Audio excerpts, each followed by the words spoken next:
നമ്മൾ ശരിക്കും ഈ ദൈവാനുഭവം എന്നൊക്കെ പറയുമ്പോൾ കരിസ്മാറ്റിക്കുകാരുടെയൊക്കെ മനസ്സിൽ കൂടെ പോകുന്ന ഒരു ചിന്ത എന്താണെന്നറിയാമോ? ഒരു ധ്യാനത്തിന് പോയി അവിടെ വെച്ചൊരു അനുഭവം ഉണ്ടായി, പിന്നെ കുറേ നാൾ ആ അനുഭവത്തിൽ ജീവിച്ചു. ചിലർ നിലനിൽക്കും, ചിലർ പൊഴിഞ്ഞു പോകും, പിന്നെയും ധ്യാനം കൂടും.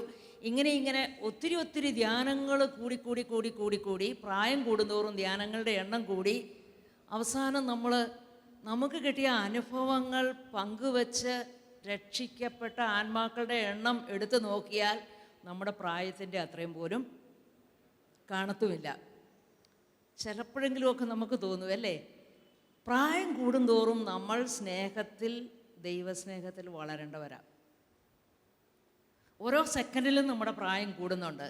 ഓരോ സെക്കൻഡിലും കൂടുതൽ ഒരു സ്നേഹത്തിൻ്റെ പ്രവാഹമാണ് നമ്മുടെ ഉള്ളിൽ നിന്നുണ്ടാകേണ്ടത്. അങ്ങനെ ഉണ്ടാകണമെന്നുണ്ടെങ്കിൽ യോഹന്നാൻ 14:23 നമ്മൾ ജീവിക്കണം. ആ ഒരു ദൈവവചനത്തിൻ്റെ അനുഭവത്തിലുള്ള ഒരു ജീവിതമായിരിക്കണം നമുക്കുണ്ടായിരിക്കേണ്ടത്. യോഹന്നാൻ 14:23 ഇങ്ങനെ പറയുന്നു, ഒരു പക്ഷേ നമുക്ക് എല്ലാവർക്കും അറിയാവുന്ന വചനമാണ്. നിങ്ങൾ എന്നെ സ്നേഹിക്കുന്നുവെങ്കിൽ എൻ്റെ കൽപ്പനകൾ അനുസരിക്കും, അപ്പോൾ എൻ്റെ പിതാവ് അവനെ സ്നേഹിക്കുകയും ഞങ്ങൾ വന്ന് അവൻ്റെ ഉള്ളിൽ വാസം ഉറപ്പിക്കുകയും ചെയ്യും. ഇതാണൊരു ക്രിസ്ത്യാനി ദൈവത്തിൻ്റെ ത്രിത്വത്തിൻ്റെ കൂട്ടായ്മയിൽ ജീവിക്കുക. ത്രിത്വം എൻ്റെ ഉള്ളിൽ വരുന്നു. ഇതിലും വലിയൊരു ഭാഗ്യം ഒരു ക്രിസ്ത്യാനിക്ക് എന്താ ഉള്ളത്? ദൈവം കൂടെ വസിക്കുക. സ്വർഗം എൻ്റെ ഹൃദയം. ഇംഗ്ലീഷിലൊരു പാട്ടുണ്ട്, heaven is in my heart എന്ന് പറഞ്ഞു. പാടാൻ അറിയാത്തതുകൊണ്ട് പാടുന്നില്ല. ഓക്കെ, പക്ഷെ അതൊരു നല്ല ഒരു അനുഭവം നമുക്ക് തരും. Heaven is in my heart. അങ്ങനെ ഒരു അനുഭവമുള്ളവർ പിന്നെ ഇങ്ങനെ തേടി അലഞ്ഞൊന്നും നടക്കില്ല. കൂടുതൽ അനുഭവങ്ങൾക്ക് വേണ്ടി ചുമ്മാ ഇങ്ങനെ അലഞ്ഞൊന്നും നടക്കില്ല. നമ്മൾ കൊടുക്കാൻ തുടങ്ങും. നമുക്കൊക്കെ അനുഭവം ഇല്ലാഞ്ഞിട്ടൊന്നുമല്ല, പക്ഷേ കൊടുക്കുന്ന കാര്യത്തിൽ കുറച്ച് പിശുക്ക് ചിലപ്പോൾ നമുക്കൊക്കെ അനുഭവപ്പെടുന്നുണ്ടാകും. അത് പാരമ്പര്യമായിട്ട് കിട്ടിയതായിരിക്കാം, സാഹചര്യങ്ങൾ കൊണ്ട് വളർന്നു വരുന്നതാകാം, എന്തുമാകട്ടെ, നമുക്ക് ഇന്ന് തിരിച്ചൊന്ന് ചിന്തിക്കാൻ സാധിക്കണം. ദൈവം എൻ്റെ കൂടെ ഉണ്ടെങ്കിൽ എനിക്ക് ദൈവത്തിൻ്റെ സ്വഭാവമുണ്ടാകും. ദൈവം കൊടുത്തതെന്താ? കൂട്ടായ്മയായ ദൈവം, പരിശുദ്ധ ത്രിത്വം, പിതാവ്, പുത്രൻ, പരിശുദ്ധാത്മാവ്. ദൈവം ഒരു കൂട്ടായ്മയായിരിക്കുന്നത് തന്നെ എൻ്റെ ചെറിയ ബുദ്ധിയിൽ ഞാൻ ചിന്തിക്കുമ്പോൾ ഇങ്ങനെയാണ്: സ്നേഹം വർദ്ധിപ്പിച്ച് കൊടുക്കാൻ വേണ്ടി ദൈവം ത്രിത്വമായിരിക്കുന്നു. മൂന്ന് പേരും തമ്മിൽ നിരന്തരം സ്നേഹിച്ചുകൊണ്ടിരിക്കുക, വേറൊന്നുമില്ല. പിതാവ് പുത്രനെ സ്നേഹിക്കുന്നു, പുത്രൻ പിതാവിനെ സ്നേഹിക്കുന്നു, പിതാവ് പരിശുദ്ധാത്മാവിനെ സ്നേഹിക്കുന്നു, പരിശുദ്ധാത്മാവ് പിതാവിനെ സ്നേഹിക്കുന്നു, പുത്രൻ പരിശുദ്ധാത്മാവിനെ സ്നേഹിക്കുന്നു, പരിശുദ്ധാത്മാവ് പുത്രനെ സ്നേഹിക്കുന്നു, പരിശുദ്ധാത്മാവ് അങ്ങോട്ടും ഇങ്ങോട്ടും. മൂന്ന് പേരും തമ്മിൽ സ്നേഹം. അവിടെ സ്നേഹത്തിൻ്റെ വലിയ പ്രവാഹമാണ് ഉണ്ടാകുന്നത്. ദൈവത്തിൻ്റെ ആ ത്രിത്വത്തിൻ്റെ ഉള്ളിൽ സ്നേഹം ഇങ്ങനെ മൾട്ടിപ്ലൈ ചെയ്തുകൊണ്ടിരിക്കുന്നു. വർദ്ധിച്ച് അതിങ്ങനെ ഭൂമിയിലുള്ള തൻ്റെ മക്കളിലേക്കെല്ലാം ഒഴുക്കിക്കൊണ്ടിരിക്കുന്നു. കുറച്ചായിട്ടല്ല. നമ്മളെത്ര നമ്മുടെ ഹൃദയം തുറന്നു വെച്ച് ദൈവത്തെ വിശാല ഹൃദയത്തോടെ സ്വീകരിക്കുന്നുവോ അത്രയധികം നമ്മുടെ ഹൃദയത്തിലേക്ക് ഒഴുക്കുന്നു. എന്നിട്ട് ദൈവം ചെയ്തതുപോലെ നമ്മളും സ്നേഹപ്രവാഹത്തെ തുടരാൻ അനുവദിക്കണം. ദൈവത്തിൻ്റെ ഹൃദയത്തിൽ നിന്ന് എൻ്റെ ഹൃദയത്തിലേക്കും എൻ്റെ ഹൃദയത്തിൽ നിന്ന് മറ്റെല്ലാവരിലേക്കും ഒരു പ്രവാഹം. ഇതാണ് ക്രിസ്തീയ ജീവിതം. ഈ ഒരു സ്നേഹത്തിൻ്റെ പ്രവാഹം എൻ്റെ ഉള്ളിൽ നിന്നുണ്ടാകുന്നില്ല എങ്കിൽ ദൈവ മകൾ അല്ലെങ്കിൽ മകൻ എന്ന അവകാശവാദം എനിക്ക് എടുക്കാൻ പറ്റില്ല. ദൈവം മനുഷ്യനെ സൃഷ്ടിച്ചപ്പോൾ തൻ്റെ സാദൃശ്യത്തിലും ഛായയിലും സൃഷ്ടിച്ചു.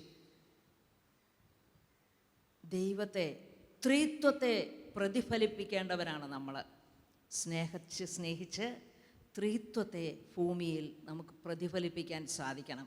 അപ്പോൾ ദൈവത്തിൻ്റെ രണ്ട് പ്രത്യേകതകളാണ് സ്നേഹം, കൂട്ടായ്മ, നമ്മൾ ചുരുക്കി പറഞ്ഞാൽ ഇങ്ങനെ പറയും, ദൈവം സ്നേഹമാണ്. സ്നേഹമുള്ളിടത്ത് ഐക്യമുണ്ട്. സ്നേഹവും ഐക്യവും ചേർന്നുണ്ടാകുന്ന കൂട്ടായ്മ, ആ കൂട്ടായ്മയിലായിരിക്കണം മനുഷ്യ മക്കൾ.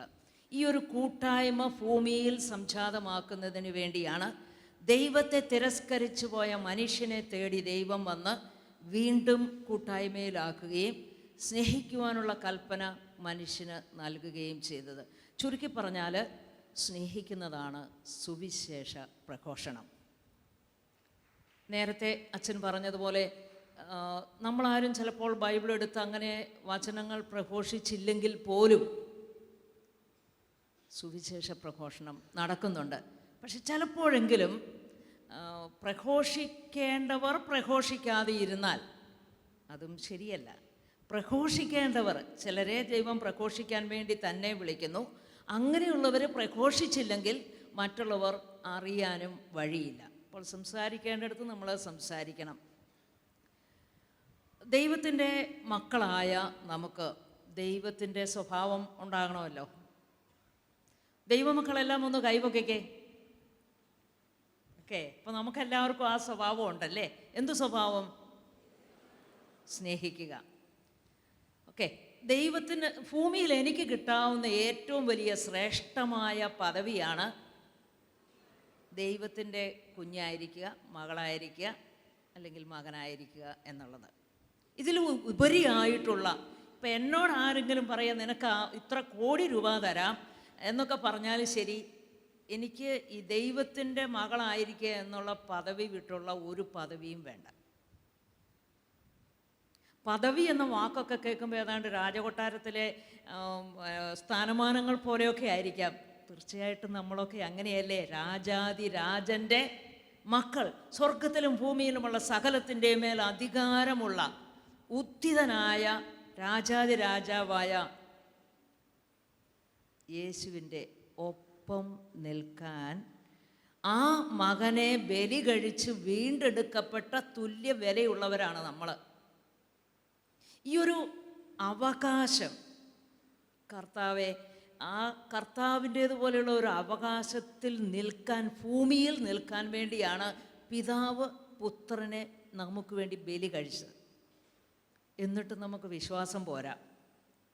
തിന്മയുടെ സ്വാധീനങ്ങൾക്ക്, തിന്മ കൊണ്ടുവരുന്നത് തിന്മയുടെ അല്ലെങ്കിൽ അന്ധകാരത്തിൻ്റെ രാജാവാണ്. അവിടേക്കാണ് ഈ അന്ധകാരത്തെ പരിപൂർണമായിട്ടും നശിപ്പിക്കാൻ പറ്റുന്ന ക്രിസ്തുവിൻ്റെ വെളിച്ചം ഞാനും നിങ്ങളും പ്രകാശിപ്പിക്കേണ്ടത് നമ്മുടെ ജീവിതത്തിലൂടെ. ഈ മനുഷ്യന് വേണ്ടത്ര സ്നേഹം കിട്ടിയാൽ, ദൈവാനുഭവം ഉണ്ടായാൽ അവർക്ക് ആനന്ദമുണ്ടാകും. പിന്നീട് അവൻ മറ്റ് ഒരു ആനന്ദത്തിൻ്റെ വഴിയും തേടാൻ പോകില്ല. ഇന്ന് ഭൂമിയിൽ ആരെങ്കിലും മറ്റ് ആനന്ദത്തിൻ്റെ വഴികൾ തേടി തിന്മയുടെ കരാളഹസ്തത്തിൽ പെടുന്നുണ്ടെങ്കിൽ ഞാനും നിങ്ങളും ഒരുപോലെ അതിന് ഉത്തരവാദികളാണ്. ഒരുപക്ഷെ നമ്മൾ അവരോട് തക്ക സമയത്ത് സുവിശേഷം, സ്നേഹത്തിൻ്റെ സന്ദേശം പങ്കുവച്ചില്ല. നമ്മളങ്ങ് കൈവിട്ട് കളഞ്ഞു കാണും സാഹചര്യങ്ങളെ. നമ്മുടെ മുമ്പിൽ ദൈവം കൊണ്ടുവന്ന് കാണും, പക്ഷെ നമുക്ക് തിരിച്ചറിയാൻ സാധിക്കാതെ പോയി. ഇനിയെങ്കിലും നമുക്ക് ഒരു തീരുമാനമെടുക്കാം. സ്നേഹം ഒരു തീരുമാനമാണ്. സ്നേഹിക്കുന്നത് ഒരു തീരുമാനമാണ്. To love is a decision. നമുക്ക് ഈശോ ഈ പിതാവിനെ സ്നേഹിച്ചതും പിതാവിനെ നമുക്ക് കാണിച്ചു തന്നതും പിതൃഹിതം നിറവേറ്റിക്കൊണ്ടാണ്. പിതാവിൻ്റെ ഹിതം എന്താണ്? ഈ ചെറിയവരിൽ ഒരുവൻ പോലും നശിച്ചു പോകുവാൻ എൻ്റെ പിതാവ് ആഗ്രഹിക്കുന്നില്ല. ഈശോ നമ്മളെ രക്ഷിക്കാൻ വേണ്ടി തന്നെ മുഴുവനായിട്ടും സമർപ്പിച്ചു, ബലിയണച്ചു. ഒരു വ്യക്തി, ഞാൻ ഓർക്കുന്നുണ്ട്, ഞാൻ ആദ്യമായിട്ട് കോളേജിൽ പഠിച്ചുകൊണ്ടിരിക്കുന്ന സമയത്ത് സുവിശേഷ പ്രഘോഷണത്തിന് ഇറങ്ങുന്ന സാഹചര്യത്തിൽ ഒരുപാട് പ്രതിബന്ധങ്ങളുണ്ടായിരുന്നു. പലപ്പോഴും പലരും കളിയാക്കും, ഈ പെണ്ണിന് വേറെ പണിയൊന്നുമില്ലേ, ഇതിന് പഠിച്ചാൽ പോരെ, ഇതെന്തിനാ ഇതിലേ നടക്കുന്നത്. സത്യം പറയാമല്ലോ, ഈ സുവിശേഷ പ്രഘോഷണത്തിന് ഏറ്റവും കൂടുതൽ തടസ്സം പുറത്തു നിൽക്കുന്നവരൊന്നുമല്ല. പലപ്പോഴും നമ്മുടെ കൂടെയുള്ളവർ തന്നെയാണ്. തിരുത്തേണ്ടത് നമ്മൾ തിരുത്തണം. നമുക്കൊരു പക്ഷേ മറ്റുള്ളവരെ തിരുത്താൻ പറ്റില്ല. ദൈവമേ, എന്നെ ഒരിക്കലും മറ്റൊരാളുടെ സുവിശേഷ പ്രഘോഷണത്തിന് തടസ്സം നിൽക്കുന്ന ഒരു വ്യക്തി ആക്കരുതേ. പ്രാർത്ഥിക്കണം നമ്മൾ. നമ്മുടെ ഒരു വാക്കിലൂടെ, ഒരു നോട്ടത്തിലൂടെ, ഒരു കളിയാക്കലിലൂടെ, ഒരു കമൻറ്റിലൂടെ, നമുക്കൊക്കെ പെട്ടെന്ന് വരുന്ന ഒരു കമൻറ്റ്, ചുമ്മാ ഒരു കമൻ്റ് അങ്ങ് പറഞ്ഞേക്കും. അത് ചിലപ്പോൾ ഒരാളെ, ആ ആൾ പ്രവർത്തിക്കാനിരുന്ന സുവിശേഷ പ്രഘോഷണത്തെ തടസ്സപ്പെടുത്തിയാൽ എത്ര ആത്മാക്കളായിരിക്കാം നഷ്ടപ്പെടുക. അപ്പോൾ നമുക്കും ഒരു സ്നേഹിക്കുന്ന പിതാവിനെ, അത് ഈശോ പിതാവിനോട് സ്നേഹം കാണിച്ചപ്പോൾ പിതാവിൻ്റെ മുമ്പിൽ പിതാവിൻ്റെ ഇഷ്ടം നിറവേറ്റിക്കൊണ്ട് ജീവൻ ബലി കഴിക്കുകയാണ് ചെയ്തേ. എന്നെ ഇത്രയധികം സ്നേഹിച്ച് സ്വപുത്രനെ തന്ന് വീണ്ടെടുത്ത ദൈവപിതാവിനെ എനിക്കെങ്ങനെ സ്നേഹിക്കാൻ പറ്റും? ജീവിതത്തിൽ നമ്മളെപ്പോഴും എന്നും ഒരു ക്വസ്റ്റ്യൻ മാർക്ക് ഇട്ടിട്ട് അതിന് ഉത്തരം കണ്ടുപിടിക്കേണ്ടതുണ്ട്. എനിക്ക് എങ്ങനെ എൻ്റെ ദൈവത്തെ, എൻ്റെ പിതാവിനെ, സ്വപുത്രനെ വിലയായി നൽകിക്കൊണ്ട് എനിക്ക് വിലയുണ്ടാക്കിയ എൻ്റെ പിതാവിന് പകരം ഞാൻ എന്തു കൊടുക്കും? ക്രൂസിൽ ഞാൻ കണ്ടു സ്നേഹത്തെ എന്ന് പറഞ്ഞുകൊണ്ട് ഒരു പാട്ടുണ്ടല്ലോ. ഞാൻ ഈയിടെ ബെൽഫാസ്റ്റ്, ഇംഗ്ലണ്ടിലെ ബെൽഫാസ്റ്റ് എന്ന് പറയുന്ന നോർത്തേൺ അയർലൻഡിൻ്റെ ഭാഗത്ത് ചെന്നപ്പോൾ 3.5 വയസ്സുള്ള ഒരു കുട്ടി, ഞാൻ താമസിച്ച വീട്ടിലെ ഒരു കുട്ടി ആ പാട്ട് എന്നെ പാടി കേൾപ്പിച്ചു. ഞാൻ അത്ഭുതപ്പെട്ടു പോയി. അവനിങ്ങനെ അഭിനയിച്ചാണ് പാടുന്നത്. ക്രൂസിൽ ഞാൻ കണ്ടു സ്നേഹത്തെ, പകരം ഞാൻ എന്തു കൊടുക്കും? ക്രൂസിൽ ഞാൻ കണ്ടു ആഴമാം നിൻ സ്നേഹത്തെ. പാട്ട് അറിയത്തില്ലാത്തതുകൊണ്ടാണ് വേർഡ്സ് മറന്നു പോകുന്നത്. പക്ഷേ അർത്ഥം ഇതാണ്. എന്നിട്ട് ആ കൊച്ചിങ്ങനെ അഭിനയിച്ച് അങ്ങോട്ട് പാടുക. 3.5 വയസ്സേ ഉള്ളൂ. എനിക്ക് ഭയങ്കരമായിട്ടും ഇഷ്ടപ്പെട്ടു. അതെന്നെ ഇപ്പോഴും ചിന്തിപ്പിച്ചുകൊണ്ടിരിക്കുന്നുണ്ട്. ദൈവമേ, ആ കൊച്ചിന് ഇത്ര ഫീൽ ചെയ്ത് പാടാൻ സാധിച്ചത് അവനെ ഇപ്പം തന്നെ ദൈവം തൊട്ടിട്ടുണ്ടല്ലോ എന്ന് വിചാരിച്ചുകൊണ്ടാണ്. ഞാനും ആ കൊച്ചിൽ നിന്ന് ചൈതന്യം കൂടുതലിങ്ങനെ സ്വീകരിക്കാനായിട്ട് ശ്രമിച്ചുകൊണ്ടിരിക്കുകയാണ്. അപ്പം നമുക്ക് എന്ത് പകരം കൊടുക്കാൻ സാധിക്കും? ഈ മനസ്സിൽ അതൊക്കെ ഒന്ന് സ്വപ്നമെങ്കിലും കാണുന്നത് നല്ലതാണ്. പകരം ഞാൻ എന്തു കൊടുക്കും? ഈ ആഴമായ സ്നേഹത്തിന്, ഈ വീണ്ടെടുത്ത സ്നേഹത്തിന് പകരമായി ഞാൻ എന്തു കൊടുക്കും? ഞാൻ സുവിശേഷ പ്രഘോഷണമൊക്കെ തുടങ്ങുന്നതിന് കാരണമായ ഒരു ദൈവവചനം വിലാപങ്ങളുടെ പുസ്തകം 2-ാം അധ്യായത്തിൽ 19-ാമത്തെ വാക്യമാണ്. വിലാപങ്ങൾ 2:19. രാത്രിയിൽ യാമങ്ങളുടെ ആരംഭത്തിൽ എഴുന്നേറ്റ് ഉറക്കെ നിലവിളിക്കുക. കർത്താവിൻ്റെ സന്നിധിയിൽ ജലധാര പോലെ നിൻ്റെ ഹൃദയത്തെ ചൊരിയുക. 4 കവലകളിൽ വിശന്ന് തളർന്നു വീഴുന്ന നിൻ്റെ മക്കളുടെ ജീവന് വേണ്ടി നീ അവിടുത്തെ സന്നിധിയിലേക്ക് കൈകൾ ഉയർത്തുക. എനിക്ക് ഈ വചനം ഇടയ്ക്കിടയ്ക്ക് കിട്ടുമായിരുന്നു. ഞാൻ വിചാരിച്ചു അത് എനിക്കുള്ളതല്ല എന്ന്. കാരണം എന്താണ്? രാത്രിയിൽ യാമങ്ങളുടെ ആരംഭത്തിൽ എഴുന്നേറ്റ് ഉറക്ക നിലവിളിക്കാൻ പറ്റുന്ന ഒരു സാഹചര്യമായിരുന്നില്ല എനിക്ക്. ഞാൻ ഹോസ്റ്റലിലാണ് താമസിച്ചുകൊണ്ടിരുന്നത്. ഞാൻ പറഞ്ഞു, കർത്താവേ, അതെനിക്ക് എങ്ങനെ പറ്റും? പിന്നെ എന്തിനാ ചുമ്മാ ഒച്ച വെക്കുന്നത്? എന്തിനാ? അതും എനിക്കിഷ്ടമില്ല. അതുകൊണ്ട് ഞാൻ പറഞ്ഞു, അത് എനിക്ക് പറ്റത്തില്ല. കർത്താവിൻ്റെ സന്നിധിയിൽ ജലധാര പോലെ നിൻ്റെ ഹൃദയത്തെ ചൊരിയുക. അതെനിക്ക് ഒട്ടും മനസ്സിലായില്ല. പിന്നെ 4 കവലകളിൽ വിശന്ന് തളർന്നു വീഴുന്ന നിൻ്റെ മക്കളുടെ ജീവന് വേണ്ടി അവിടുത്തെ സന്നിധിയിലേക്ക് കൈകൾ ഉയർത്തുക. ഞാൻ പറഞ്ഞു, എനിക്ക് മക്കളില്ല. പിന്നെ ഇത് എനിക്ക് പറ്റുന്ന വചനമല്ലല്ലോ, ഞാൻ വിട്ടു. പക്ഷേ ഈ വചനം എല്ലാ ദിവസവും എന്ന് പറയുന്ന പോലെ എനിക്ക് ബൈബിൾ തുറക്കുമ്പോൾ ഈ വചനം കിട്ടും. ഞാൻ വിചാരിച്ച് ഞാൻ എപ്പോഴും ഉപയോഗിക്കുന്ന ബൈബിൾ തുറക്കുന്നത് കൊണ്ടാണ് എന്ന് വിചാരിച്ച് ഇടയ്ക്കൊക്കെ വേറെ ബൈബിൾ എടുത്ത് തുറന്ന് നോക്കും. ഒരു ദിവസം ഒരു പ്രാവശ്യം ഈ വചനം എൻ്റെ മുമ്പിൽ പ്രാർത്ഥനയിൽ വരും. ഞാൻ വിചാരിച്ചു, ഈശോ എന്തെങ്കിലും പറയുന്നതാണെങ്കിൽ. ഒരു 1-2 വർഷം ഈ വചനം എൻ്റെ മുമ്പിൽ കൂടെ ഇങ്ങനെ പോയി കഴിഞ്ഞപ്പോഴാണ് ഞാൻ ഒരു ദിവസം ഇങ്ങനെ പറഞ്ഞു, ദൈവമേ, ഇത് ശരിക്കും നീ എന്നോട് സംസാരിക്കുന്നതാണ് എങ്കിൽ ഈ രാത്രിയുടെ യാമങ്ങളുടെ ആരംഭത്തിൽ എന്നെ വിളിച്ചു. ഞാൻ എഴുന്നേക്കാം, കൈവിരിച്ച് പിടിച്ച് പ്രാർത്ഥിക്കാം. ഇത് പറയുന്ന അന്ന് രാത്രി പറഞ്ഞു, പകല് പറഞ്ഞു, നെക്സ്റ്റ് നൈറ്റിൽ ദൈവം 3 മണിക്ക് എന്നെ വിളിച്ചെഴുന്നേൽപ്പിച്ചു. അതിപ്പോഴും തുടരുന്നു. He so faithful. ദൈവത്തിൻ്റെ വിശ്വസ്തത അത്ഭുതകരമാണ്. ഒരിക്കലും ഞാൻ ഏത് സ്ഥലത്ത് പോയി കിടന്നാലും, എത്ര വ്യത്യാസമുള്ള സമയത്തിൻ്റെ പശ്ചാത്തലത്തിൽ വേറൊരു രാജ്യത്ത് കിടന്നാലും ശരി, 3 മണിക്ക് ദൈവം വിളിച്ചെഴുന്നേൽപ്പിക്കും. Praise the Lord. ഓക്കെ, ഞാനിത് പറഞ്ഞത് ഞാൻ വലിയ കാര്യം ചെയ്യുന്നതെന്ന് പറയാൻ വേണ്ടിയിട്ടല്ല. ലോകത്തിൽ ഇങ്ങനെ പ്രശ്നങ്ങളും ഒക്കെ കൂടിക്കൊണ്ടിരിക്കുന്ന ഈ കാലഘട്ടത്തിൽ നമ്മുടെ കുഞ്ഞുങ്ങൾ പോലും എന്തെല്ലാം അധാർമികമായ പ്രശ്നങ്ങളിലേക്ക്, പാപങ്ങളിലേക്ക് വഴുതി വീഴുകൊണ്ടിരിക്കുകയാണ്. ഈ ഒരു സമയത്ത് നമുക്ക് മുട്ടിന്മേൽ നിന്ന് കരങ്ങൾ വിരിച്ചു പിടിച്ച് കണ്ണുനീരോടെ നിർത്താതെ പ്രാർത്ഥിക്കാൻ സാധിക്കണ്ടേ? ഈ ജെറൂസലേം തകർന്നു കിടക്കുന്ന ഒരു അവസ്ഥ കണ്ടിട്ട് നെഹമിയ എന്ന് പറയുന്ന പ്രവാചകനെ പറഞ്ഞു വിടുന്ന ദൈവത്തിൻ്റെ ചിത്രം നമ്മുടെ മുമ്പിലുണ്ട്. നെഹമിയായുടെ പുസ്തകത്തിൽ നമ്മളത് വായിക്കുന്നുണ്ട്.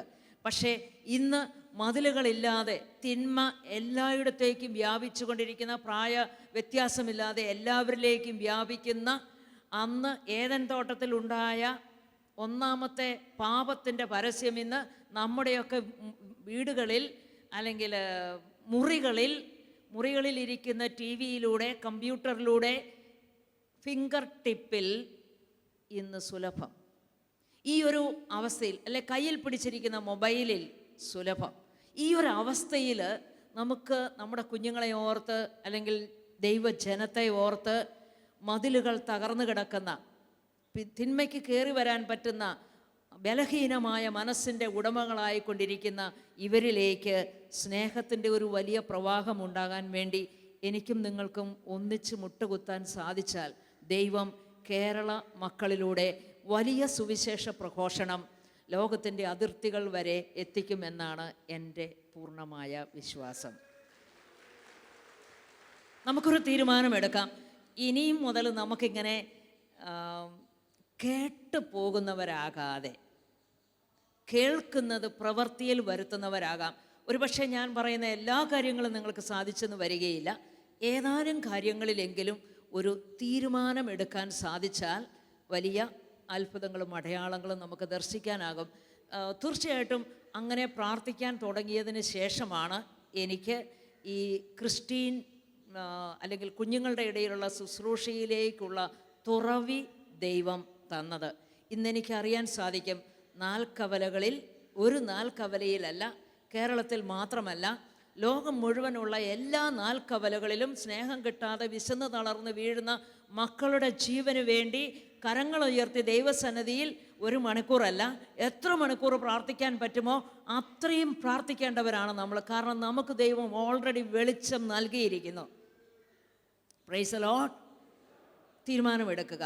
സാധിക്കുന്ന എല്ലാവരും, ദൈവമേ, ഞാൻ 3 മണിക്ക് എഴുന്നേക്കാനൊന്നും പറയുന്നില്ല, ഒരു ദിവസം 1 മണിക്കൂറെങ്കിലും നമ്മുടെ കർത്താവിൻ്റെ അടുത്തിരുന്നു കൊണ്ട്, ആ കർത്താവിനോട് ചേർന്നിരുന്നു കൊണ്ട് ഈ കുഞ്ഞുങ്ങളെയും യുവജനങ്ങളെയും കുടുംബജീവിതം നയിക്കുന്നവരെയും പ്രായം ചെന്നവരെയും അവരുടെ എല്ലാ രോദനങ്ങളും വേദനകളും ഏറ്റെടുത്തുകൊണ്ട് ദൈവസന്നിധിയിലൊന്ന് പ്രാർത്ഥിക്കുവാൻ, നമ്മുടെ എല്ലാ ശുശ്രൂഷകളും നമുക്ക് പ്രാർത്ഥനയിൽ തുടങ്ങാനായിട്ട് സാധിക്കണം. പ്രാർത്ഥനയിലൂടെയാണ് ദൈവത്തിൻ്റെ പ്രവർത്തനങ്ങൾ നമ്മുടെ ഇടയിൽ കൊണ്ടുവരാനായിട്ട് സാധിക്കുക. പാപത്താൽ തകരുന്ന ഒരു ലോകം നമുക്ക് ചുറ്റുമുണ്ട്. അവിടെയാണ് മധ്യസ്ഥ പ്രാർത്ഥനയുടെ പ്രസക്തി. പാപത്താൽ അവർ തകരുന്നത് എന്തുകൊണ്ടാണ്? ദൈവത്തെ അറിയാത്തത് കൊണ്ട്. ഓക്കെ, ഞാൻ കുട്ടികളുടെ ഇടയിലുള്ള ഈ ഒരു ശുശ്രൂഷയ്ക്ക് ഇറങ്ങുന്നതിന് ഈ ദൈവവചനം ഒരു കാരണം. പിന്നെ രണ്ടാമത് ഒരു സ്വപ്നം കണ്ടിരുന്നു. സാധാരണ നമ്മളൊക്കെ സ്വപ്നം കാണുന്നവരാണ്. പക്ഷെ ഞാൻ കണ്ട സ്വപ്നം എൻ്റെ മനസ്സിൽ വീണ്ടും വീണ്ടും പ്രാർത്ഥനയിൽ വരുമായിരുന്നു. ഞാൻ കണ്ടത് ഒരു പഴയ ഹിന്ദു തറവാട്, കൂട്ടുകുടുംബമായിട്ടുള്ള ഒരു വലിയ ഹിന്ദു മന. അതിൻ്റെ ചുറ്റിനും ധാരാളം ചെറിയ മരങ്ങളും വലിയ മരങ്ങളും ഒക്കെ നിൽക്കുന്നുണ്ട്. കൂട്ടിക്കെട്ടി പണിതിരിക്കുന്ന വലിയൊരു വീട്. 60 കുട്ടികളെ ഞാൻ അവിടെ കണ്ടു. ഞാൻ എണ്ണി സ്വപ്നത്തിൽ 60 കുട്ടികളെ. അതിൽ 3 പേര് വളരെ ചെറിയ കുഞ്ഞുങ്ങളായിരുന്നു, 2.5 വയസ്സൊക്കെ ഉള്ളവർ, ടീനേജേഴ്സ്, യൂത്ത് എന്ന് പറയാൻ പറ്റില്ല, പക്ഷേ ഒരു 16 വയസ്സ് വരെയൊക്കെ ഉള്ളവർ, പിന്നെ അതിൻ്റെ ഒരു താഴെ എല്ലാ പ്രായത്തിലും പെട്ടവർ, 2.5 വയസ്സ് മുതൽ ഒരു 16 വയസ്സ് വരെ ഉള്ളവർ, കുഞ്ഞുങ്ങൾ കുറവും ടീനേജേഴ്സ് കൂടുതലും, അങ്ങനെയായിരുന്നു. ഈ കുട്ടികൾ വീടിൻ്റെ ആ മനയുടെ പുറകുവശത്ത് നിന്ന് കളിക്കുമ്പോഴാണ്, ഗ്രൂപ്പായിട്ട് അവർ കളിക്കുമ്പോൾ അവിടെ ഒരു വന്യമൃഗം കുഞ്ഞുങ്ങളെ പിടിക്കാനായിട്ട് വരികയും അതിനെ ഞാൻ ഓടിക്കും. അതെനിക്കിട്ട് ഒരു ചിരവ എടുത്തിട്ട് തിരിച്ചെറിയും. വീടിൻ്റെ പുറകുവശത്തായതുകൊണ്ടാണ് ചിരവ കൈ കിട്ടിയത്. വളരെ വിചിത്രമായിട്ടുള്ള ഈ സ്വപ്നം. അവസാനം ഞാൻ ഒരു വിസിലടിക്കുമ്പോൾ കുട്ടികളെല്ലാം അവിടെ നിന്ന് ഓടി രക്ഷപ്പെടാൻ ഒരു കിടങ്ങിൻ്റെ അപ്പുറത്തേക്ക് പോകും. കിടങ്ങിൻ്റെ എക്രോസ് കിടക്കുന്നത് ഒരു ഒറ്റത്തടി ഒരു പലക മാത്രമാണ്, ഒരു പലകപ്പാലം. അതിലൂടെ ഈ മുതിർന്ന കുട്ടികളെല്ലാം പോയി. ചെറിയ ആ 3 കുട്ടികളോട് ഞാൻ പറഞ്ഞു, വേഗം ഓട്. അവരെന്നെ നോക്കി ഇങ്ങനെ നിന്നു. അവസാനം ഞാൻ അവരെ, ഒരു കൊച്ചിനെ ഇവിടെയും 2 പേരെ സൈഡിലും വെച്ച് ഞാൻ ഓടി. ഞാൻ ആ പലകയുടെ അടുത്തെത്താറായപ്പോൾ ഈ വന്യമൃഗവും പിന്നാലെ വരുന്നത് കണ്ടു. കുട്ടികൾ, അപ്പുറത്ത് നിൽക്കുന്ന കുട്ടികൾ കാൽക്കുലേറ്റ് ചെയ്തു. അവർക്ക് മനസ്സിലായി, ഞാൻ ആ പാലത്തിൽ കൂടി അപ്പുറത്തേക്ക് കടന്നാൽ ഈ വന്യമൃഗവും അവിടേക്ക് വരും. അതുകൊണ്ട് അവർ വിവേകം ഉപയോഗിച്ചു, അല്ലെങ്കിൽ പരിശുദ്ധാത്മാവ് അവരിലൂടെ പ്രവർത്തിച്ചു. ആ കുഞ്ഞുങ്ങൾ പാലം അവരുടെ സൈഡിലേക്ക് വലിച്ചു.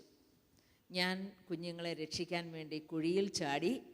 കുഴിയിൽ നിന്ന് വീണ്ടും ആ മുതിർന്ന കുട്ടികൾ, ഒരു മരത്തിൽ ഒരു കുട്ടി ഇങ്ങനെ കൈ കോർത്ത് പിടിച്ച് ബലം കിട്ടാനായിട്ട് അവൻ്റെ കയ്യിൽ നിന്നിങ്ങനെ ചെയിൻ പോലെ ബാക്കി കുട്ടികൾ, മുതിർന്നവർ 2 അറ്റത്ത് നിന്ന്, ഇടയ്ക്ക് കുറേ മിഡിൽ സ്കൂളുകാർ പോലത്തെ പിള്ളേരെ നിർത്തി. എന്നിട്ട് അവർ, ഞാൻ ആ കുഴിയിൽ വീണ് കിടക്കുന്ന സ്ഥലത്തേക്ക് മുതിർന്നവർ കൈ നീട്ടിയപ്പോൾ ഞാൻ ഈ 3 കുട്ടികളെയും ഉയർത്തിക്കൊടുത്തു. അപ്പോൾ കുട്ടികൾ അവർ ശരിക്കും രക്ഷപ്പെട്ടു. അതിൻ്റെ സന്തോഷത്തിലാണ്. എനിക്കാണ് ഏറ്റവും കൂടുതൽ സന്തോഷമുണ്ടായത്. ഓക്കെ, ഞാൻ കണ്ണു തുറന്നു. പക്ഷേ പിന്നീട് പ്രാർത്ഥനയിലെല്ലാം ഈ സ്വപ്നം എൻ്റെ ഉള്ളിലേക്ക് വരുമായിരുന്നു.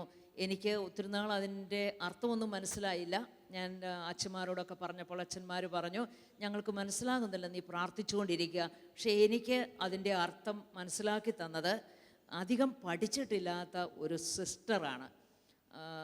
ആ സിസ്റ്റർ FCC കോൺവെൻറ്റിലെ ഒരു സിസ്റ്ററാണ്, സിസ്റ്റർ കോൺസുലേറ്റ. ഇപ്പോഴും ജീവിച്ചിരിപ്പുണ്ട്. എറണാകുളം പ്രൊവിൻസിലുള്ള ഒരു സിസ്റ്ററാണ്. സിസ്റ്റർ കറുകുറ്റിക്കടുത്ത് ഒരു CMI അച്ഛന്മാരുടെ കപ്പേളയുണ്ട്. അവിടെ ഞാൻ യുവജനങ്ങൾക്കൊരു ധ്യാനം കൊടുക്കുന്ന സമയത്ത് ഈ മഠത്തിലാണ് രാത്രിയിൽ കിടക്കാൻ പോയത്. ആ മഠത്തിൽ ചെന്നപ്പോഴാണ് ഈ സിസ്റ്ററിനെ ഞാൻ പരിചയപ്പെടുന്നത്.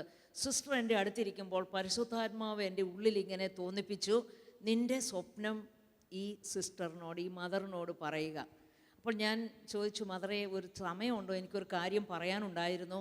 അപ്പോൾ മദർ പറഞ്ഞു, വേഗം പറഞ്ഞോ, ബെല്ലടിക്കുന്നതിന് മുമ്പ് പറഞ്ഞ് തീർത്താൽ മതി. അങ്ങനെ നൈറ്റിൽ നിശബ്ദതയ്ക്കുള്ള മണി അടിക്കുന്നതിന് മുമ്പ് ഞാൻ പെട്ടെന്ന് ഇത് പറഞ്ഞു. ആ മദർ എന്നോട് എൻ്റെ കൂടെ അല്പസമയം പ്രാർത്ഥിച്ചിട്ട് പറഞ്ഞു, മേരിക്കുട്ടി, ഇത് എന്തോ ഒരു വലിയ ശുശ്രൂഷ കുട്ടികളുടെ ഇടയിൽ ചെയ്യാനുള്ള ദൈവത്തിൻ്റെ ഒരു അറിയിപ്പായിട്ടാണ് എനിക്ക് തോന്നുന്നത്. നീ അങ്ങനെ ഒന്ന് പ്രാർത്ഥിച്ചു തുടങ്ങുക.